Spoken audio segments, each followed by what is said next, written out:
Okay. Hello and welcome to the Fields of Futures at Exploring Agritourism Opportunities. My name is Abby Bryant, and I'm a senior at Louisa County High School with Blue Ridge, Virginia Governor's School. This is my senior class project on agritourism, which I have tremendous interest in supporting the community with. I want to thank Charles Rawson, Sarah Sharp, and Christy Hopkins with the Virginia Cooperative Extension and Tracy Hale Clark with the Louisa County Chamber of Commerce for assisting in this project. Their support has been invaluable in making this event possible and in helping us highlight the importance of agritourism to our community and local economy. We have put together a 5-part series focused on agritourism, which includes agritourism in Virginia, connecting with the planning, zoning, and economic development, insurance, liability, and safety, visit Louisa and the Fermentation Farm Trail, and Braggs and Blunders Agritourism Entrepreneurs.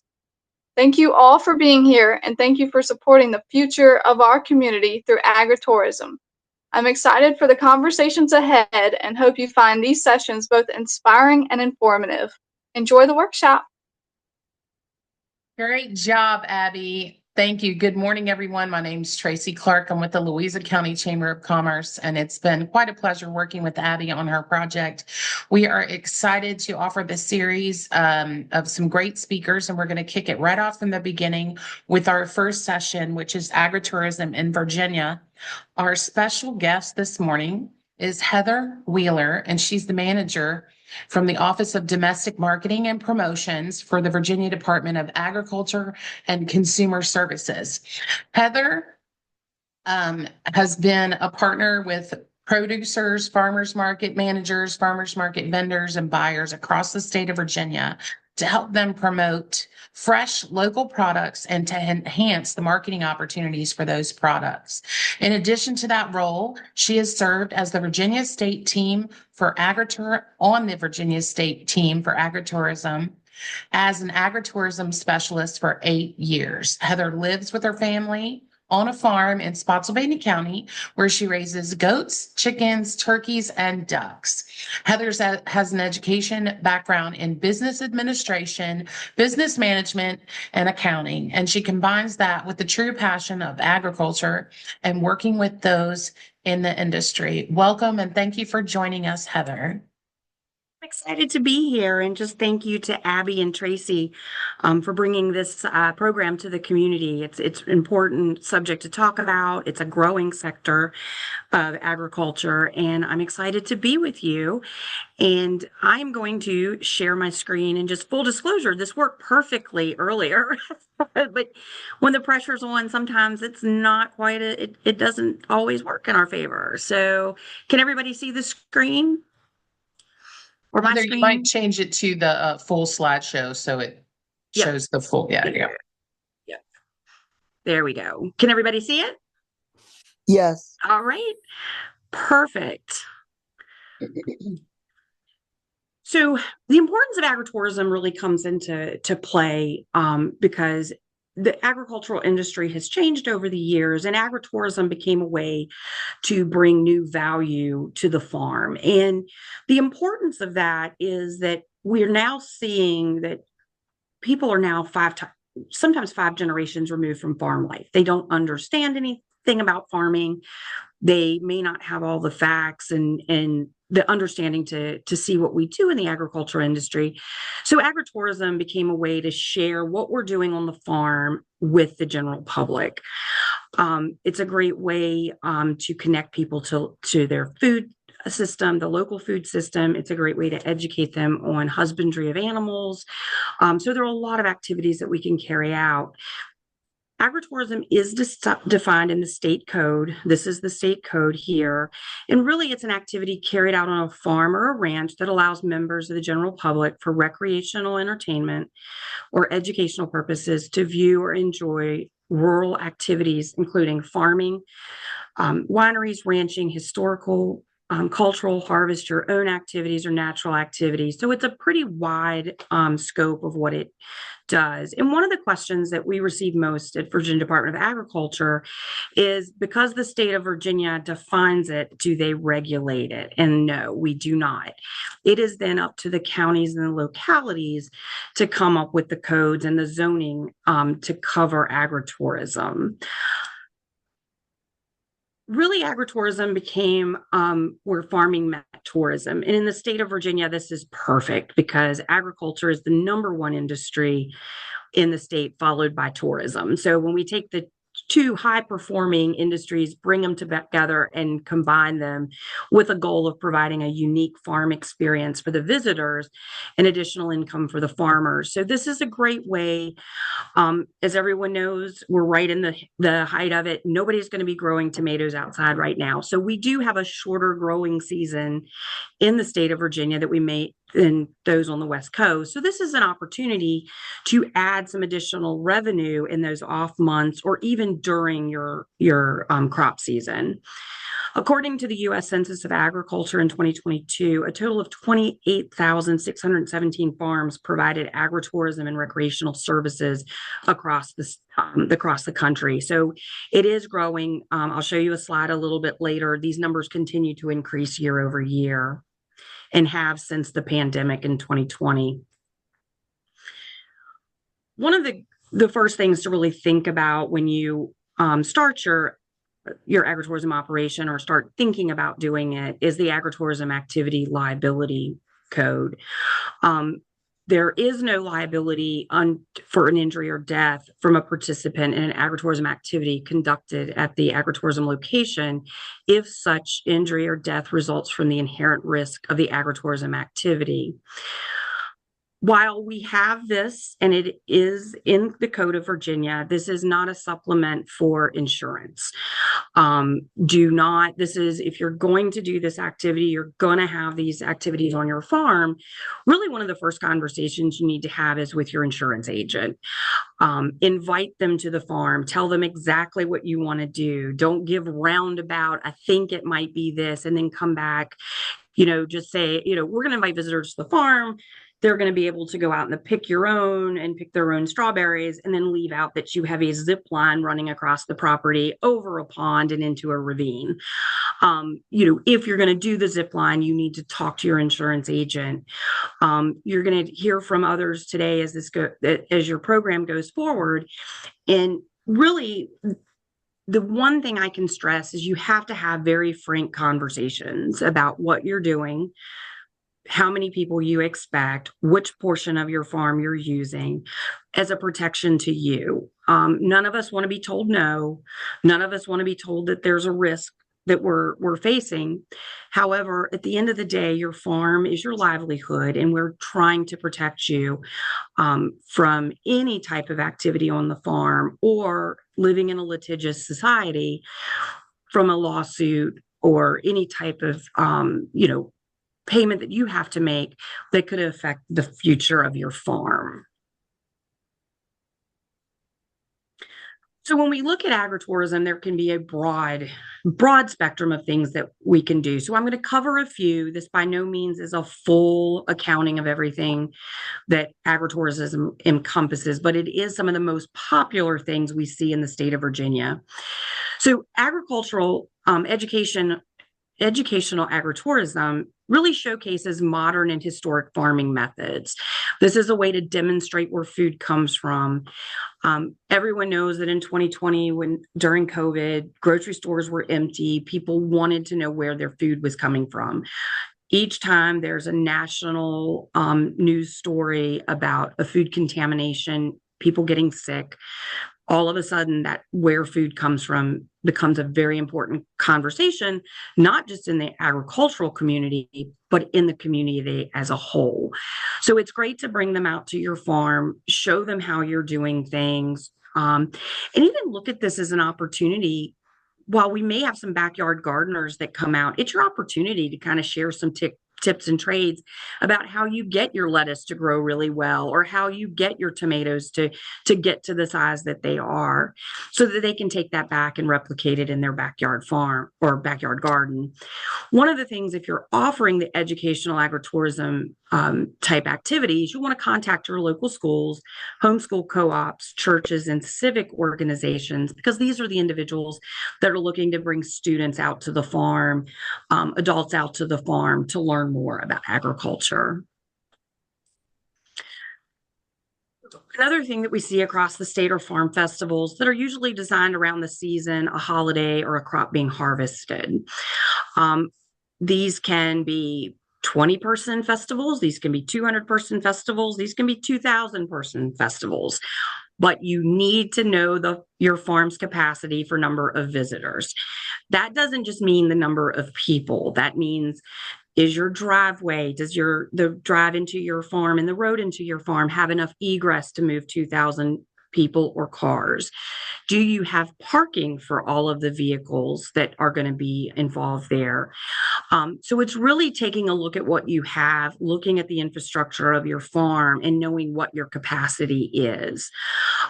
We have seen over time, we've had people that are like, hey, we're having a festival, there'll be 150 people, and 500 people show up and they have nowhere to move these individuals. So what we do recommend, and I'll actually show you a slide a little bit later, is using online booking tools, ticket sales, to limit the number of people that you think you can safely host on your farm, as well as the vehicles.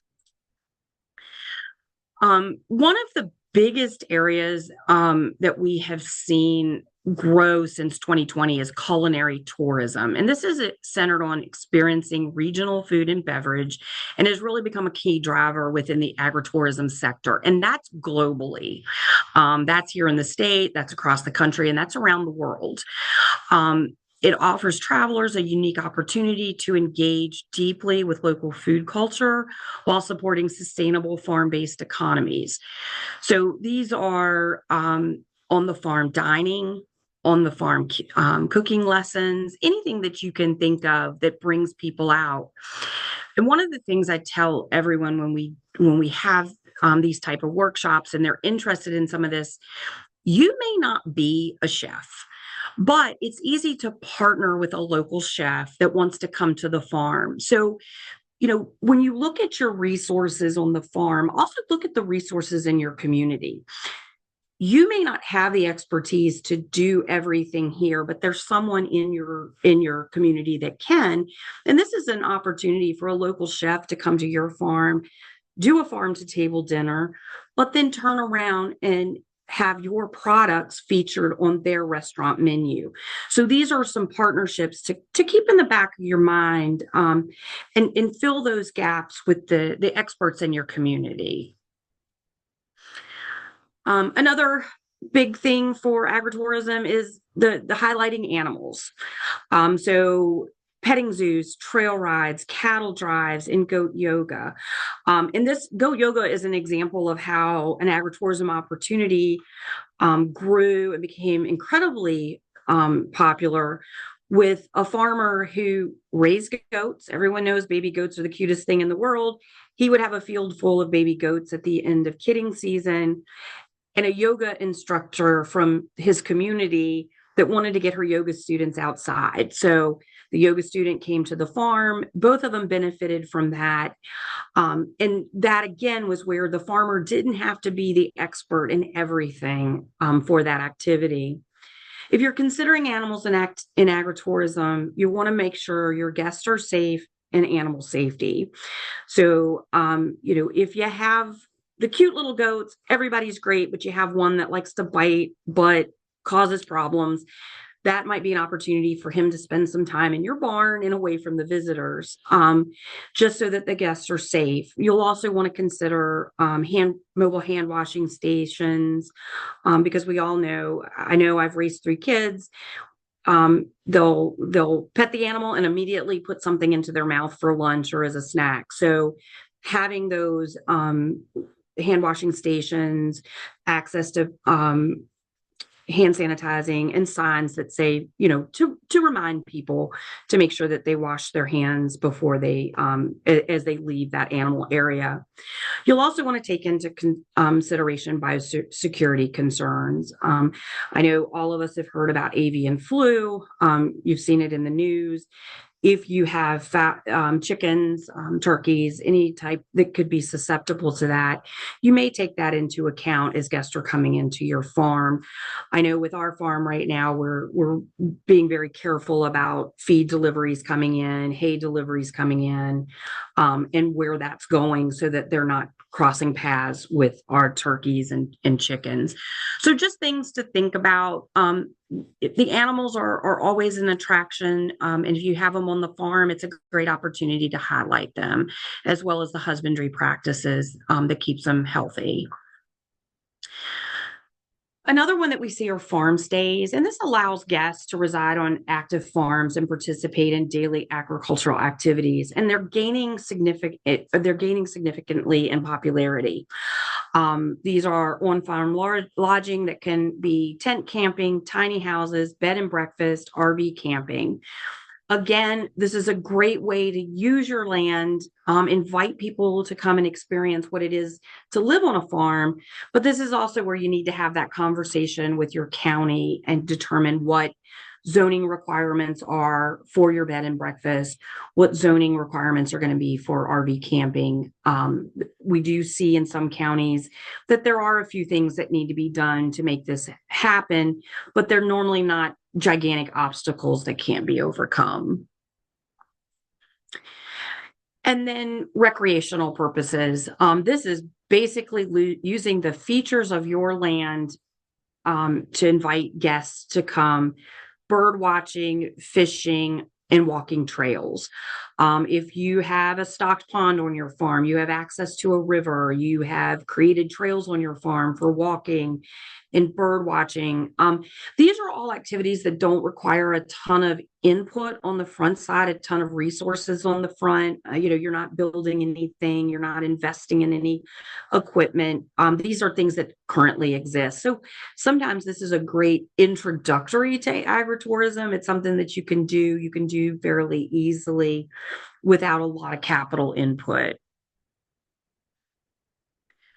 So the biggest question is, why agritourism? And we're going to look at this from all perspectives, from the perspective of the rural economy, from the visitor to your farm, as well as you as the farmer. For the rural economy, this contributes to the local economy by attracting visitors, creating jobs, supporting related businesses. So when a visitor comes to your farm, you have a pumpkin patch. Mom and dad pack up the kids, they come to your pumpkin patch, they're there a couple of hours, but now they need lunch. They've decided to stay overnight and visit the farmer's market tomorrow, or to visit with family the next day. So now local lodging now has guests. Restaurants are being visited. The farmers markets are being visited. So really, by forming partnerships with the agritourism industry, with those operators and your local town, there is a great opportunity to build both sides of that economy. So we do, I do encourage everyone to reach out. When people are visiting on a Saturday or a Sunday, they've packed up their family, they've come out, they really are looking to stretch their day. And you may not be able to do that all day on your farm, but that doesn't mean you can't partner with a local restaurant that may offer a 10% discount to one of your visitors to their restaurant. Or, you partner with another agritourism operation. I have you pick pumpkin field, and the neighboring farm down the road has a corn maze, and you work together to do a joint ticket where each of you benefits from that visitor. You can help revitalize rural areas by promoting tourism and spending within the community. This is a way to bring tourism into your community without having to build Disney World or invite a touristic business into your town. You can look to your farms to provide those activities. And really, experiential travel is one of the biggest sectors right now out of all travel. People want to go somewhere, they want the experience, they, quote unquote, want to get their hands dirty, they want to leave learning something. And the agritourism sector has benefited greatly from strategic collaborations between farms, local government, and tourism organizations aiming to promote rural development and economic diversification. So if you currently have an agritourism operation on your farm and you have not talked to your local economic development office, you have not talked to your local chamber, you have not talked to your local tourism office and let them know what you're doing and invited their partnership in getting the word out about that should be step one after this call, is that you let them know, because they're really good and they have the resources to help scream from the rooftops what you're doing and let the visitors know that there's an opportunity at your farm. So for the farm owner, for the farmer, agritourism is a great way to generate additional income. You can diversify your income, your product, and your service lines. You get cash flow during the off season, which is something that's hard to do any other way, and increase revenue without increasing land size. So if I'm a corn farmer and I want to make more money farming corn, that might mean I need another 100 acres, and there's a land purchase with that. There might be another equipment purchase. Really, when we do agritourism, we are just looking at the land we have and looking at the resources we have and figuring out how to use them in another way. It does not necessarily mean that we have to purchase another piece of equipment. It does not mean that we have to purchase another piece of land. We're just taking the resources we have and looking at them from a different angle. It also gives you an opportunity to market your farm products. So if you are selling meat products, you are selling produce, this is a great way to get people to your farm, let them taste and see where their food is coming from. And then they're going to go back out to the farmers markets, to the stores looking for your product. And then share a lifestyle or a way of living with others. You're going to sell this experience. They want to know. Like I said earlier, people are 5 generations removed from a farm. So when they drive past a field of corn, they drive past a field of cows, they have no idea what it takes to raise those animals or take care of those crops. And it also allows you to fully utilize your farm resources by building new business with resources that already exist. You can educate and teach people about farming, how their food is grown, the different methods of farming, and you can preserve the heritage of the land and keep that farm in your family. So what we are seeing with tourism, as some of our farmers are aging out and ready for retirement, the children that are coming in are continuing the farming, but they add the agritourism piece as kind of that modern refresh to the current farm. For the visitor, they're looking for unique and authentic experiences. And I think any of us that are on a farm, every day is unique and authentic. I mean, every day it changes. Every day, I don't care how long you've done it, you've learned something new, or an animal or a crop quickly humbles us and teaches us something new. So this allows them to come out and experience the culture and the heritage of a farm. And because they're so removed from the farm, they don't have a family farm to go to and visit and learn from. It's fun, it's entertaining, it can be an educational experience. This is an opportunity for them to see something that they may never have seen. Plus, the availability of good food, good beer, and or wine on a farm is, I mean, we've all done the wine tours, the cidery tours, the beer tours. We've all gone out to the farm and consumed the foods that are there, and there's nothing better. You're going to live close to the farm. They may be passing through the area. They may come to visit friends and family in the area. So this increases your weekend and local travel. It increases the travel to rural areas, and it allows them to visit the local attractions. And let's just be honest, there's no better place to bond than with family and friends while they're on the farm. There's no screen time. It's interactive, and everybody can come together and enjoy it. So key players that we see right now in the landscape are small family farms. These are personalized, authentic experiences. The visitors can connect directly with the farmers. We see sustainable agricultural leaders in this space, where they're coming out and embracing agritourism to educate the public and promote the practices, and letting the non-farming community know that what we do is sustainable. Innovative startups. So we're seeing some new and emerging agritourism businesses that are pushing the boundaries of the sector. They're coming up with innovative experience such as glamming, farm to taste culinary adventures, and agritourism themed festivals. And then we're also seeing the collaboration and partnerships between farms, tourism operators, and other stakeholders. And these are just those synergies that come together that gives us a comprehensive experience. The other trends we're seeing is that the growing demand for an authentic experience. Your visitors want hands-on farm experiences. They want to understand where their food comes from, participate in the activities, and connect with rural life. And this trend is being driven by the desire to escape urban environment, enjoy a slower pace. We're seeing technology advancement. So we're using tech to improve operations, offer virtual tours, and enhance visitor experiences through online booking systems, mobile apps for farm tours, and even virtual reality experiences. And sustainability has become a major focus in agritourism over the past few years, and operators and visitors are prioritizing organic farming, renewable energy, environmental responsibility, and sustainable farming. As you can see, this is a look at the future. As you can see, from 2020 to 2030, there is a continued projection of growth. Rising consumer interest in immersive travel. Tourists are seeking meaningful connections. Visitors to the farm also include educational institutions and corporate groups that are looking for team building activities on your farm. And then a heightened awareness of appreciation for local food. We do not see these trends anywhere slowing down. We can see these trends continuing to get stronger as we go forward. So as we look back at the trends, what our visitors are looking for, these are the best management practices. You want to provide an authentic experience. You are the face of farming in your community, and your product may be the experience that they're looking for. You want to provide an educational experience. Some topics that have been of interest over the past years are food and fiber, land stewardship, and the history of agriculture. And you want to provide excellent customer service.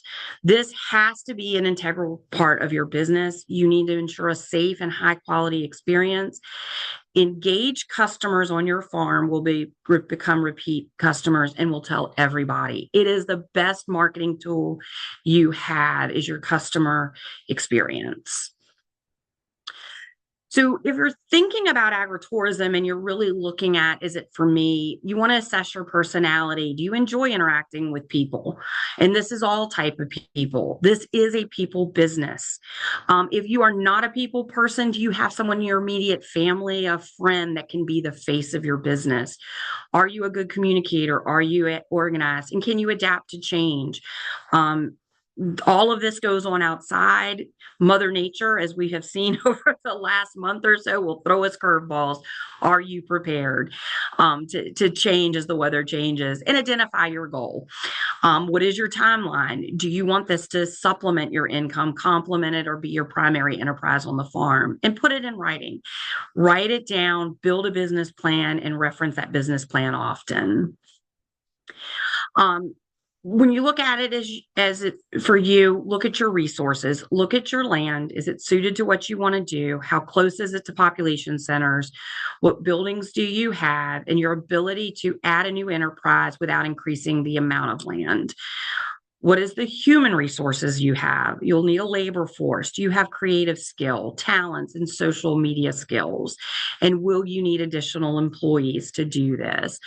Financial, how much are you going to need to invest up front, and what is the cost of operating? These are all things to sit down. Again, when you write out that business plan, these are the resources that you need to look at. Hosting visitors on your farm. This is where I can tell you some of us love it, some of us don't. Some of us enjoy our privacy. But as you consider bringing your visitors onto the farm, are you comfortable putting your farm and your family and yourself on display? Do you mind giving up some of your privacy? And it is an increased exposure to risk. So you need to very carefully weigh the pros and cons of visitors to the farm. And as you do that in conjunction with discussions with your insurance adjuster. Reach out to the Department of Agriculture, reach out to me. Let us help you and guide you through these decisions. And then also reach out to the resources with your county. I cannot stress this enough. You have to build these networks and partnerships with your county offices, your accountant, lawyers, tourism offices, local businesses, and local agritourism operators. We are a village and we are here to help you. There is never a bad question. I will tell you, I am not the expert on everything agriculture and everything agritourism. However, I do know who those experts are, and probably in reality, I spend a lot of time just connecting people to talk about what they're trying to do, where they need to go, and bringing the right people to the table for these discussions. Your partnerships are invaluable, and attending workshops like this where you get to meet somebody, get a name, get a phone number, get a web email address so that you can contact us. Like I said, you can reach out to me at any time. If I don't have the answer, I know who the person is and I'm going to give you their contact information. If we need to bring 3 or 4 people in together, we can do it. There are going to be roadblocks. There are going to be things we've got to address, but it's easier to address it as a team and get you from start to finish than it is for you sometimes on your own. So please never hesitate to reach out.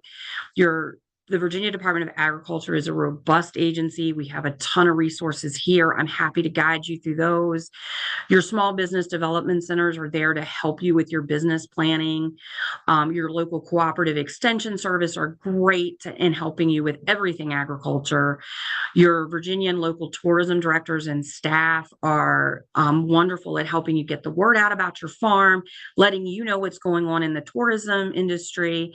And of course, your economic development and zoning and planning offices are, great points of contact. Let's get it right from the start, because the fact of the matter is, if we start with everything in alignment, we can move forward. But if you start and there's something that hasn't been done, what we don't want to happen, and I have seen this happen, somebody starts a wedding venue, doesn't get the proper permits, the county steps in and says, no, stop till we get everything right. The insurance comes in and says, stop. You can call all of us, but unfortunately, the only thing at that point I can do is help you find a place to move weddings to if they're coming up and we're on Friday and they shut you down. So please, please, please, I can't stress enough, bring us in on the front side. There's never a bad question, but let us help guide you through this and let us work as your team to help you successful. And while they'll share the slides with you after this is the most important slide. This is all of my contact information. I know I just kind of pumped a ton of information out. It's a lot to digest. Agritourism is a very broad industry. There's a lot under it, but I am happy. Give me a call anytime, shoot me an email. I'm happy to come visit you at your farm. Happy to meet with you at any time to talk about agritourism and how to move your farm forward. And then with that, I will end the slideshow and I will take any questions.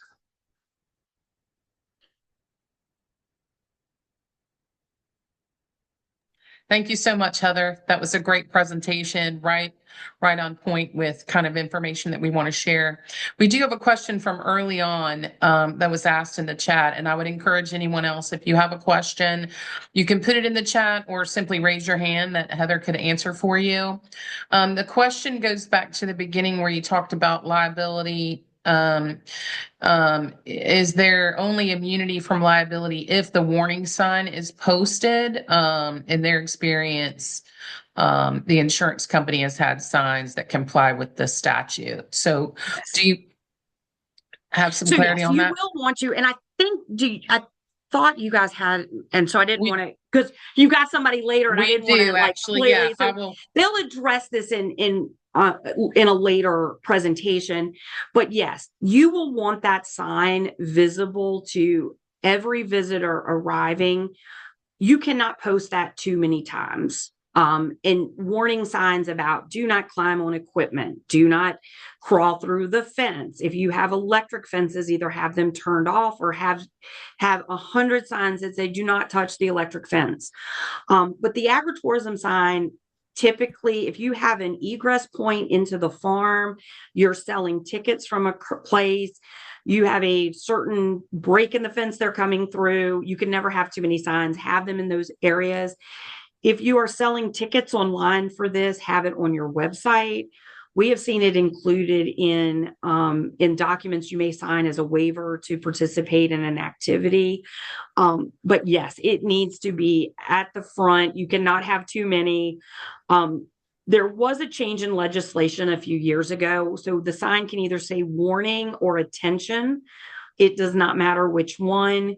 But one of those has to be at the top of the sign. The language needs to be below it. It has to be in black font, and it has to be, all the text has to be 1 inch in height. Those are the only requirements. You can print it on plastic, metal, banners, posters, whatever works, but the sign must be visible to everyone, and the text has to be in black font and must be 1 inch in height. It can be a foot in height, but it can't be below 1 inch. Thank you, Heather. Does anybody have any other additional questions for Heather and her slides or any of the information that she's presented this morning? All right. Well, thank you again, Heather, for being here. I want to remind everyone that is on this particular presentation, we do have 4 other presentations as part of this series. So an additional presentation will be connecting with the planning, zoning, and economic development for the County of Louisa. Our 3rd session will be insurance, liability, and safety, and that will be presented by the Virginia Farm Bureau. We have the Visit Louisa and Fermentation Farm Trail, which is the county communications manager and tourism, as well as the Chamber of Commerce. And then finally, we have a series with a agritourism business here in Louisa that's going to share some of her lessons learned and tips and ideas for running her business. I would like to just real quickly again, thank you to Heather for being here with us. I want to thank Abigail for working with the Virginia Cooperative Extension and the Chamber and our foundation to bring this valuable resource to our business, particularly our agribusiness community, but our community at large. We at the Chamber have been working on and in partnership with many tourism and ag-related activities to help bolster our local economy. Would like to add that your chamber is your partner in building your business, whether it's agritourism or retail, or if you're looking to get collaborations locally, please reach out. We want to be a partner to help you as well. So with that, I am going to wrap this up and say thank you again to all of you for joining us. Our next session, please feel free to join any of those sessions, and these recordings will be available so you can reference them in the future. We'll be sending that information out next week following this recording. Thank you, everyone, and have a great day.